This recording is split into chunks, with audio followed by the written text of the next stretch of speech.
기도에 응답이 더디 임하면 힘이 빠집니다. 체념하기도 하고 포기를 합니다. 대부분의 기도가 쉽게 응답이 된다면 한 사람도 실족하는 사람이 없을 것이에요. 그러나 어떤 때 보면은 너무 기도가 응답이 되지 않기 때문에 하나님께서 이 기도를 안 들으시는 것은 아니신디, 응답을 안 하시는 것은 아닌지 하는 그런 의문이 들 때가 있습니다. 그럴 정도로 응답이 더디 임하는 경우가 있습니다. 이런 상황에서는 사람들이 어떻게 기도를 하는지 우리가 상당히 이제 궁금해 하는데, 다윗은 이런 상황에 있으면서도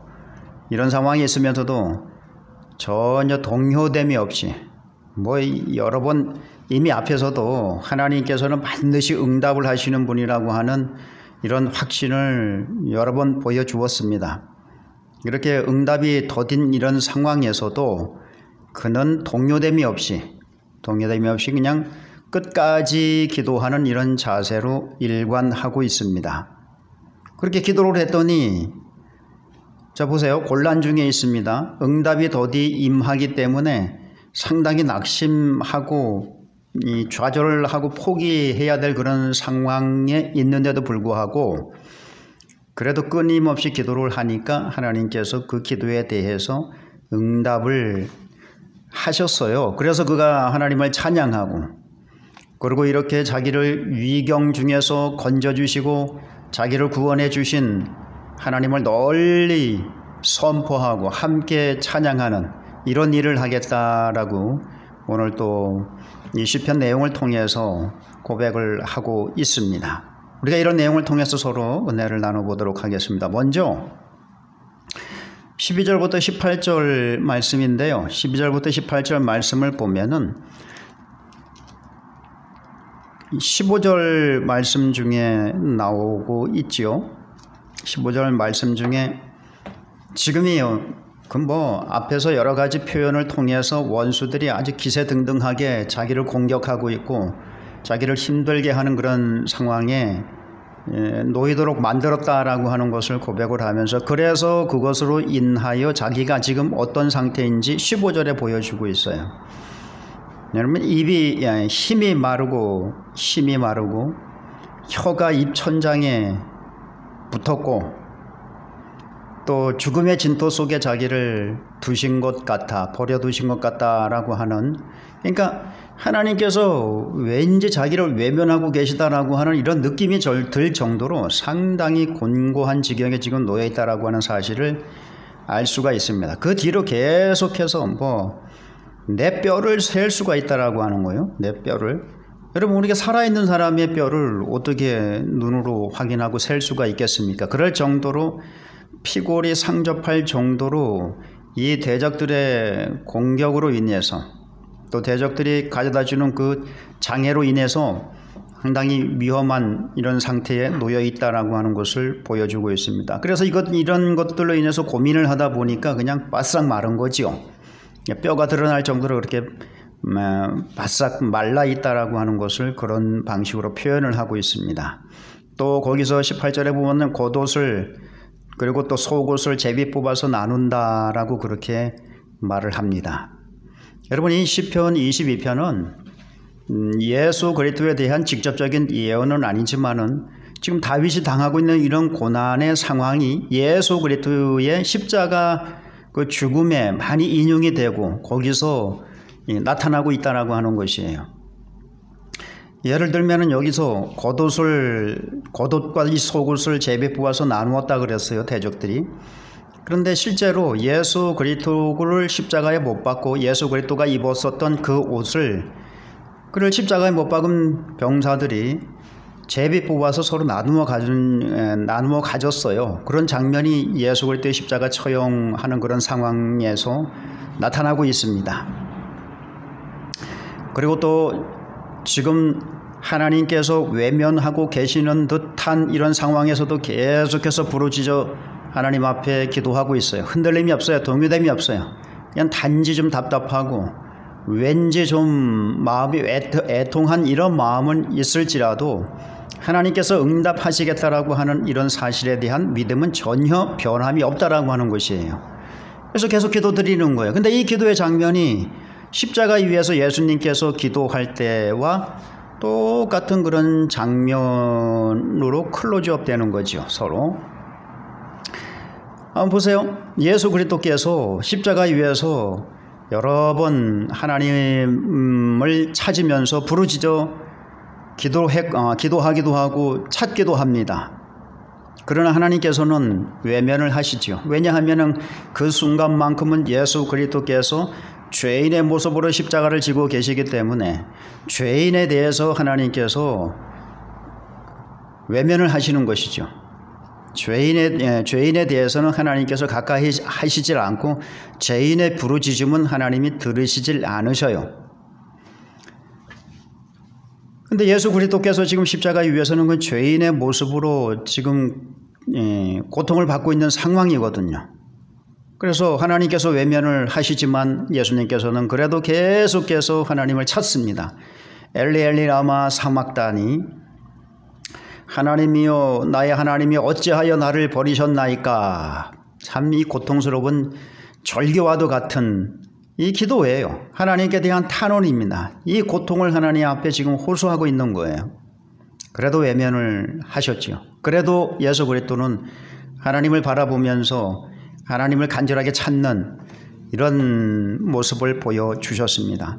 다윗이 지금 그런 모습으로 하나님을 찾고 있다라고 하는 거예요.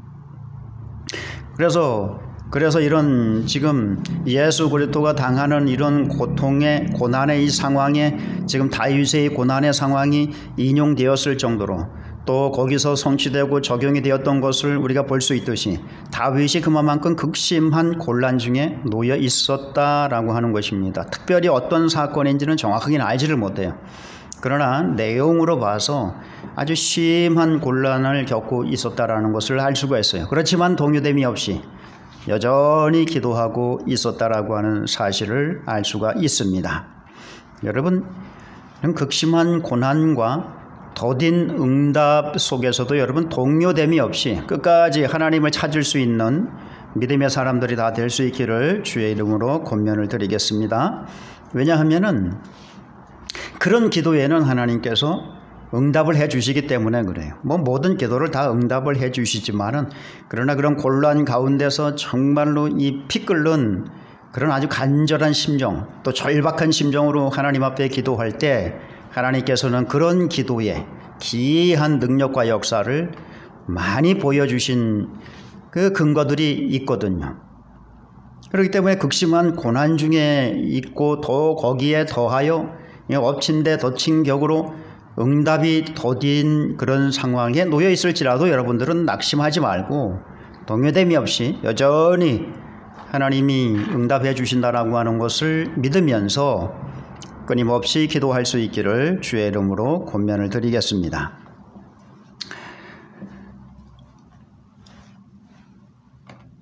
한나가 있지요. 한나. 사무엘의 어머니 한나, 사무엘상 1, 2장에 나오는 주인공 이름입니다. 사무엘의 어머니. 이 한나가 정실 부인이면서 아이가 없었어요. 그래서 어쩔 수 없이 대를 잇기 위해서 첩을 두었습니다. 분인나라고 하는 첩을 두었는데 여러 자녀를 둔 것 같아요. 근데 이 첩이 들어와 가지고 아이가 없으니까 그 당시에 고대에서 아이가 없다라고 하면은 상당히 천대를 받는 그런 상황이었습니다. 근데 거기에다가 첩으로 들어온 여자는 자녀를 두었단 말이죠. 그러니까 이 첩으로부터도 멸시를 받는 거예요. 집안의 어른들로부터 멸시를 받기도 하고 이웃들에 대해서도 수군거립을 당하고 그런 상황이었단 말이죠. 그런 상황 가운데서도 남편은 그를 사랑을 했지만은 그 사랑으로 그 아픔을 씻어주기에는 부족했습니다. 그래서 그가 한 번은 절기 때에 성전에 올라가는 그런 날을 택해서 하나님 앞에 이 애통한 마음을 가지고 기도를 합니다. 얼마나 이 마음이 애통하고 슬펐으면은 이거 함부로 크게 소리를 내지도 못하고 그냥 그렇게 하나님 앞에 애통한 마음을 쏟아놓고 기도를 하고 있었는데 그 기도를 하는 그 장면을 그 하나님 앞에 마음을 통하였더라라고 했는데 그 통하였다라고 하는 것이 그 마음의 속에 있는 그런 애통한 이런 마음들을 다 하나님 앞에 쏟아놓았다라고 하는 그런 뜻입니다. 그 기도를 하나님께서 받으시고 아들을 주셨는데 그게 사무엘이었어요. 근데 그가 아들을 주시면은 이 성전에서 평생 주를 섬기도록 하는 그런 아들로 내어놓겠습니다. 드리겠습니다. 라고 또 서원을 했어요.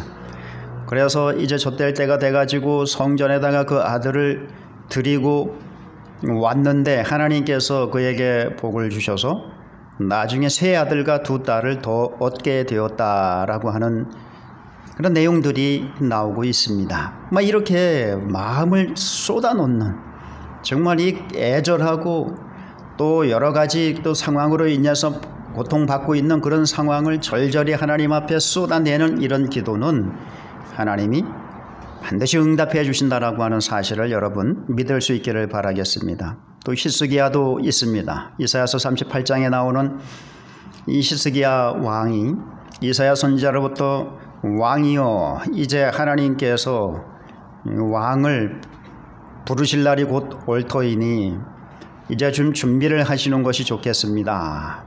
이 소리를 듣고 히스기야가 너무 마음이 슬펐습니다. 그래서 그가 벽을 향해서 얼굴을 벽을 향해서 두고 하나님 앞에 기도를 하기 시작합니다. 그때 그가 얼마나 간절하고 얼마나 애통한 마음으로 기도를 했는지 그 치료를 받고 난 다음에 히스기야가 하나님을 찬양하는 그 노래가 나와요. 그 노래에 뭐라 그랬는가 하면 제비와 같이 학과 같이 지적이며 비둘기같이 슬피 울며 하나님 앞에 기도했다라고 그렇게 그 당시 상황을 묘사를 하고 있어요.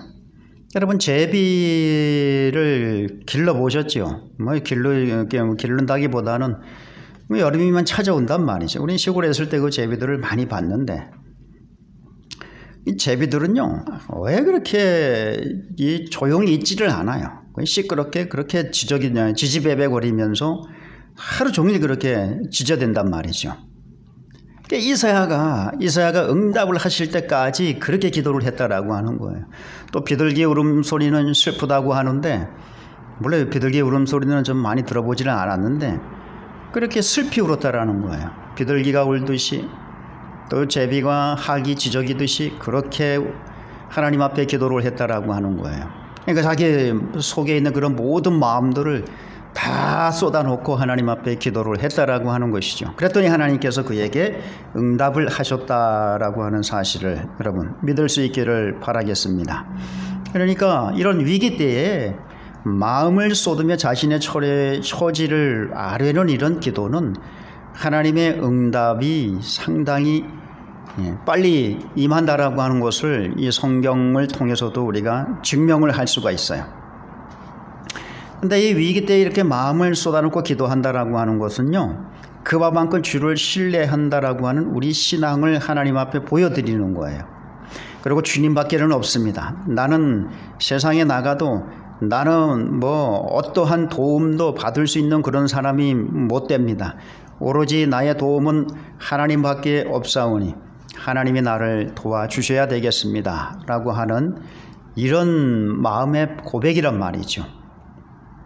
여러분 이 사람들도 나는 목사님밖에 없습니다. 나는 장로님밖에 없습니다. 나는 뭐 집사님밖에 없으니까 도와주세요.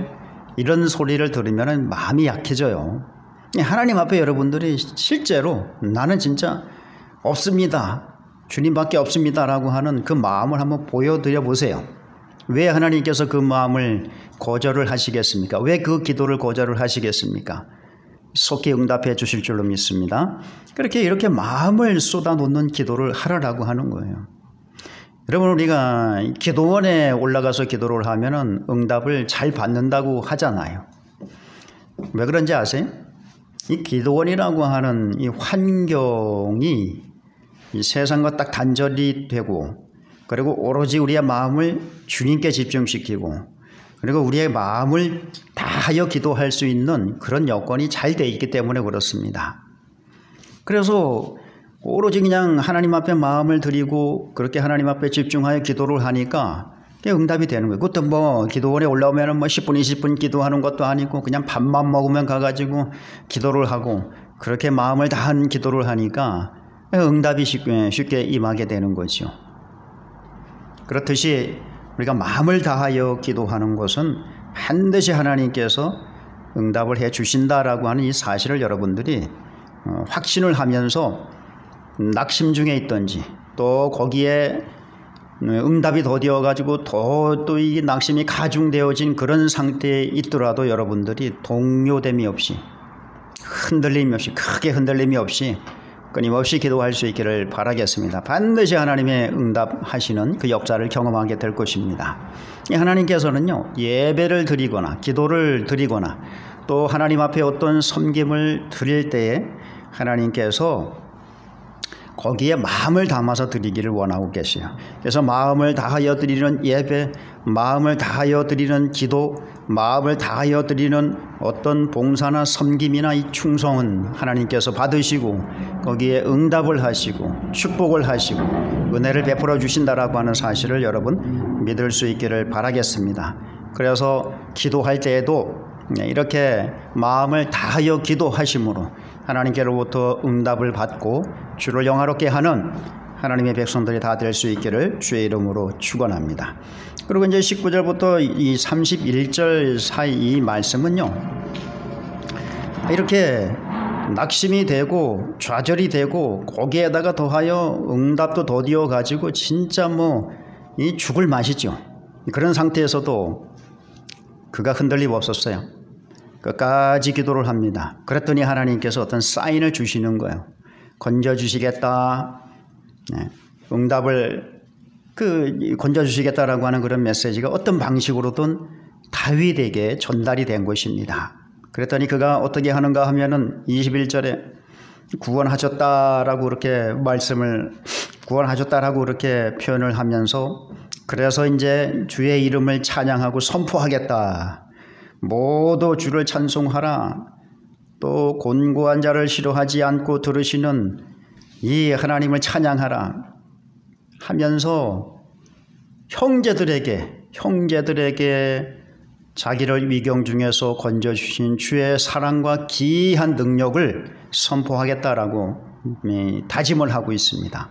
또 거기서 그치는 것이 아니요, 또 여러 이방 나라들에게도 하나님의 이런 권능과 영광과 또 사랑을 선포하겠다. 그래서 그들이 주께로 돌아오도록 이끌겠다라고 하는 또 여기서 다짐도 드리고 있습니다. 또 뿐만 아니라 후손들에게도 이런 영광을 선포를 해서 그 후손들이 그 믿음을 가지고 또 계속해서 주를 경외하는 그 믿음을 가지고 섬길 수 있도록 하겠다라고 하는 다짐을 하고 있습니다.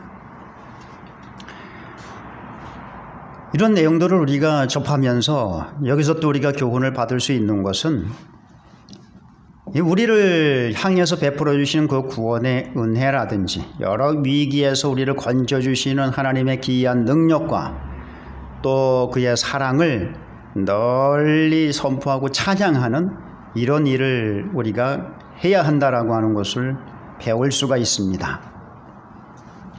이 하나님께서 나에게 베풀어 주신 이런 기이한 은혜와 사랑을 나만 간직하고 있으면은 뭐 그것도 참 귀한 것이지만은 다른 사람들에게는 이거를 전하지 않으면은 다른 사람들은 모른단 말이죠. 모르고 있는 사람들이 부지기수란 말이죠. 뭐 불신자들은 당연히 모르고 또 신앙인들 중에서도 아직 이 초보 단계에 있는 사람들은 이러한 기이한 사랑과 능력을 알지 못하는 사람들이 상당히 많이 있습니다. 그러므로 우리가 하나님께로부터 받은 이러한 사랑과 능력을 반드시 같이 찬양하고 같이 감사하고 그래서 환난 중에 있는 사람은 위로를 받게 만들고 믿음이 연약한 사람은 믿음을 더해지게 만들고 또 불신자들은 주께로 이끄는 이 믿음으로 이끄는 이런 결과가 나오도록 해야 된다라고 하는 사실을 믿을 수 있기를 바라겠습니다. 다시 말하면 나로 인해서 많은 사람들이 주를 찬양하는 믿음을 갖게, 또 주의 은혜를 사모하는 그런 믿음을 갖게 만들어야 된다라고 하는 거예요. 그래서 내가 받은 은혜를 그냥 나 혼자만 간직하고 있으면 안 되고 같이 나눠야 돼요. 다윗은 항상 이것을 마음에 두고 있었어요. 다윗은 그가 아주 상당히 어려운 그런 상태에 놓여 있을지라도 항상 이런 마음을 가지고 있었어요. 모든 만인들에게, 모든 열방들에게 주를 찬송하게 만들겠다. 내가 이런 곤란 중에 있을 때 하나님께서 나를 구원해 주신 그 은혜와 사랑을 베풀어 주신다면 내가 그 하나님을 찬양하고 또 모든 열방과 모든 민족들에게 주를 찬양하도록, 이러이 주를 찬양하도록 만들겠다라고 하는 이러한 결심을, 이러한 다짐을 상당히 여러 곳에서 하고 있는 것을 볼 수가 있어요. 그 중에 한 곳이 있는데 시편 57편 7절로 9절이에요. 하나님이여 내 마음이 확정되었고 내 마음이 확정되었사오니 내가 노래하고 내가 찬송하리이다. 내 영광아 깰지어다. 비파야 수금아 깰지어다. 내가 새벽을 깨우리로다. 주여 내가 만민 중에서 주께 감사하오며 문나라 중에서 주를 찬송하리이다. 여기서도 보면은 이것도 지금 그렇게 아주 평안한 상태가 아니라 지금도 곤란한 중에 있는 그런 상황이었거든요. 그런 상황 중에서 가장 그가 최상의 상태를 바라보는 거예요. 그러니까 지금 가장 밑바닥에 있는 상황에서 최고의 높은 자리를 보는 거예요. 그래서 가장 밑바닥에 있으면서 최고의 그 상태에 이르렀을 때 나는 이렇게 열방을 하나님을 찬양하도록 만들겠다. 이거를 다짐하고 있단 말이죠. 자, 그러니까 이 다윗의 이 마음이 하나님 마음에 합한 거예요. 다윗을 그렇게 사용하고 싶은 거예요. 그래서 다윗에게 하나님께서 큰 복을 주셨고, 그래서 많은 주변 나라들을, 그 당시 이스라엘의 모든 주변 나라들을 정복하고, 그래서 그들에게 하나님의 이름을 선포하고 그 영광을 선포하고 하나님을 찬양하도록 하는 이런 일을 감당했었다라고 하는 사실을 여러분 믿을 수 있기를 바라겠습니다. 우리 마음에 하나님에게로부터 받은 그 사랑과 은혜와 또 하나님께로부터 여러 가지 보여주신 그 능력, 이런 것들을 내 혼자만 간직하고 그거를 그냥 어떤 보물처럼, 이 갑옷처럼 내가 간직해야 되겠다, 이것도 좋은 것이지만 그거를 만인들에게 드러내놓고 함께 하나님을 찬양하는 이런 삶을 내가 살아가겠다라고 여러분 다짐하고 그렇게 살아갈 수 있기를 주의 이름으로 권면을 드립니다. 하나님께서 그것을 원하고 계시는 거예요. 여러분, 우리 신앙은 개인적인 측면이 있고 또 공적인 측면이 있어요. 이거는 둘로 서로 나눠진 것이 아니라 서로 분리되지 않고 유기적으로 연결이 되어 있어요. 개인적인 신앙은 공적으로 확장되어야 되고, 또 공적인 이런 상황에서 공적인 예배라든지 가르침이라든지 모임에서 얻은 그런 것들은 또 내 개인적으로 적용하고 실천하고, 그렇게 해서 우리의 신앙이 온전하게 성장을 할 수가 있다라고 하는 것입니다. 특히 이런 곤란 중에서 하나님의 은혜를 체험한 이런 개인적인 이런 은혜는 우리가 많이 체험을 해야 돼요. 그렇게 많이 체험을 하게 되면은 여러 사람들을 유익하게 해준단 말이죠. 왜냐하면은 환난 중에 있는 사람은 우리 목사님이 저렇게 또 곤란한 중에 있었을 때에 하나님께서 주신 저런 은혜로 인해서 오늘날 저렇게 목회 사역을 감당할 수 있게 되었구나, 이렇게 깨달으면서 나에게도 그런 은혜를 주실 것 같다라고 하는 그런 믿음을 갖게 되는 거예요. 위로를 받는 거죠. 그래서 내가 더 분발해야 되겠다, 그런 결심을 이끌어낼 수가 있습니다. 그렇기 때문에 여러분들이 많이 체험을 하세요. 전능하신 그 능력을 많이 체험을 하고, 하나님이 나에게 베풀어 주시는 그 특별한 사랑을 많이 체험을 하고, 그리고 그것을 혼자만 가지고 있지 말고 많이 여러 사람들과 함께 나눌 수 있기를 바라겠습니다. 그래서 그들을 믿음으로 이끌어내는 이런 일을 여러분들이 감당할 수 있기를 바라겠습니다. 그래서 여러분들이 이런 일을 잘한다면 여러분들이 복음의 통로가 되고 여러분들이 복의 통로로 쓰임받고 주의 귀한 일꾼으로 쓰임받을 수가 있다라고 하는 사실이에요. 여러분, 모질이라고 하는 말을 알죠? 모질이. 좀 모자라다라고 하는 그런 뜻인데, 이게 자기 이런 개인적인 자기만의 그 신앙의 세계에 갇혀 있는 사람들이 있어요. 자기만의 신앙, 나 중심, 우리 가족, 우리 교회, 내 교회, 막 이런 아주 그냥 어떻게 보면 우리가 상당히 좀 편협하게 그 울타리에 갇혀가지고 그 울타리에 나라고 하는, 우리라고 하는 그 조그만 울타리에 갇혀가지고 이 밖을 향해서 나가지 못하는 자기 세계 안에 갇혀 있는 그런 신앙이 있어요. 그것도 참 좋은 거, 없는 것보다는 낫지요. 없는 것보다는 낫지만은 이거 2% 부족한 신앙이라고 보면은 딱 맞습니다. 2% 부족한 신앙이에요. 왜냐하면은 하나님께서 우리에게 은혜를 주실 때는 우리도 그거를 은혜를 통해서 성숙하고 더 우리가 복된 자리로 나갈 수 있도록 하시기 위해서 은혜를 주시지만은 또 그거를 다른 사람들하고 나눌 때는 다른 사람도 같이 동반 상승할 수가 있단 말이죠. 그래, 이런 뜻으로도 우리에게 은혜를 베푸시기 때문에 우리가 그냥 가만히 내 세계에 갇혀 있는 그런 신앙에서는 벗어나야 되겠다라고 하는 것입니다. 그래서 여러분들이 하나님의 그 능력과 은혜를 많이 체험을 해야 돼요. 체험을 하고, 그래서 내가 온전하여 지고, 그러면 또 그것을 내가 체험했던 이런 것들을 또 잘 정리해서 사람들이 오해하지 않게끔 잘 정리해서 전파를 함으로, 선포를 함으로 다른 사람도 같이 힘을 얻고 다른 사람도 같이 믿음의 자리로 나올 수 있도록 그렇게 해주는 역할을 우리가 감당해내야 된다라고 하는 사실을 여러분들이 기억할 수 있기를 바라겠습니다. 그래서 주의 이 다윗처럼 이렇게 응답을 받고 그냥 내 후손도 또 내 형제 중에도 선포하고 또 많은 그런 민족들에게도 선포해서 그들을 주께로 이끌어내도록 하겠다. 이런 자세로 우리가 이런 하나님의 은혜를 많은 사람들에게 나누고 전파하고 함께 찬양할 수 있는 이런 성숙한 신자가 될 수 있기를 주의 이름으로 권면을 드리겠습니다. 자, 다윗은 오늘 정말 한 낙심 가운데 있습니다. 하나님이 나에게는 응답을 안 해주시는구나.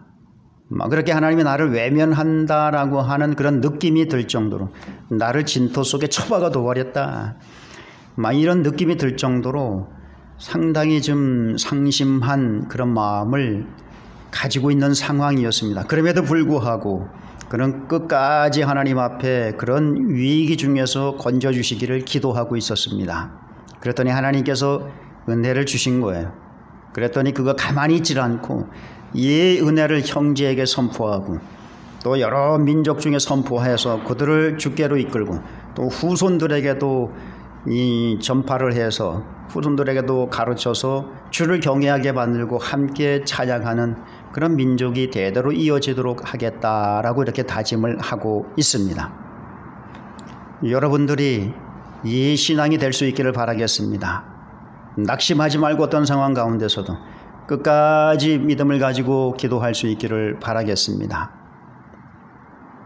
이런 믿음을 보겠느냐? 이런 믿음을 보겠느냐? 누가복음 18장 불의한 재판장과 과부의 비유를 통해서 보여주시잖아요. 그 응답하실 때까지 끈질기게 기도해야 된다라고 하는 그런 기도의 비유란 말이죠. 근데 내가 올 때 이런 믿음을 보겠느냐라고 그렇게 말씀을 하셨거든요.